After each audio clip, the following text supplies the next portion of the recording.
হাজারো ব্যস্ততার ভিতর যে রবের দরবারে সিজদা দিবে নামাজের, রব্বুল আলামিন হাসরের ময়দানে হাজার কঠিন পরিস্থিতির মধ্যেও তাকে সেখান থেকে টেনে কঠিন রোদের নিচ থেকে সরিয়ে আর সের জায়গায় ছায়ায় বসিয়ে দিবেন।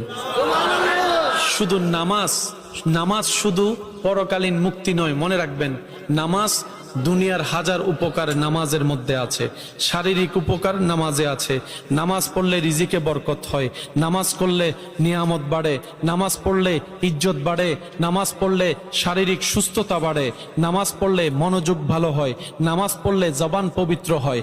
নামাজ যদি মন থেকে পড়তে পারি, আল্লাহ দয়া করলে একদিন এই নামাজও আমাদের জন্য রহমতের ছায়ায় থাকার, বসবাস করার জীবন হয়ে যাবে। সুবহানাল্লাহ।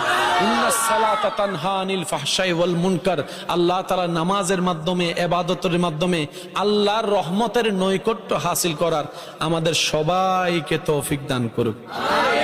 একজন হাড়ের ডাক্তার, বিশ্বব্যাপী যার গ্রহণযোগ্যতা, উনি বলে মুসলমানদের নামাজের রুকুতে এবং সিজদাতে এমন পজিশন সৃষ্টিকর্তা দান করেছেন, কোন মুসলমান যদি ডেইলি 5 বার পারফেক্টলি ভাবে রুকু এবং সিজদা করে, তার শরীরের মধ্যে, জয়েন্টের মধ্যে যে পেইনগুলো আছে, ধীরে ধীরে সে পেইনগুলো কমতে থাকবে, হাড্ডির মধ্যে ক্যালসিয়াম বাড়তে থাকবে। বলেন সুবহানাল্লাহ।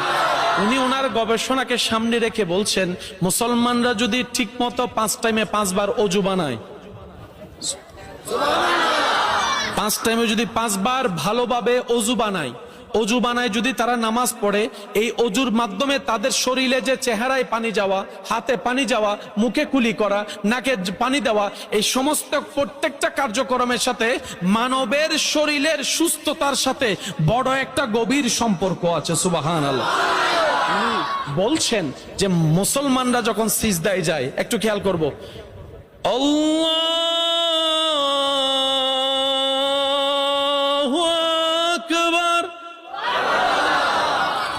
মাথা নিচু, মাথার থেকে হার্ট একটু উঁচু, হার্ট থেকে কোমর আর একটু উঁচু, কোমর, পিঠ, মাথা, আর একটু জোরে। যারা মেডিটেশন করে তারা এই পজিশনটা ভালো জানে, যারা মেডিটেশনের জ্ঞান রাখে তারা এই পজিশনটা ভালো জানে।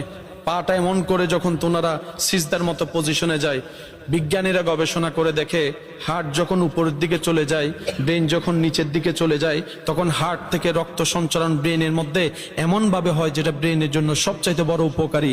সেজন্য দেখা যায় টেনশনে 1000 ওষুধ খেলেও কাজ হয় না।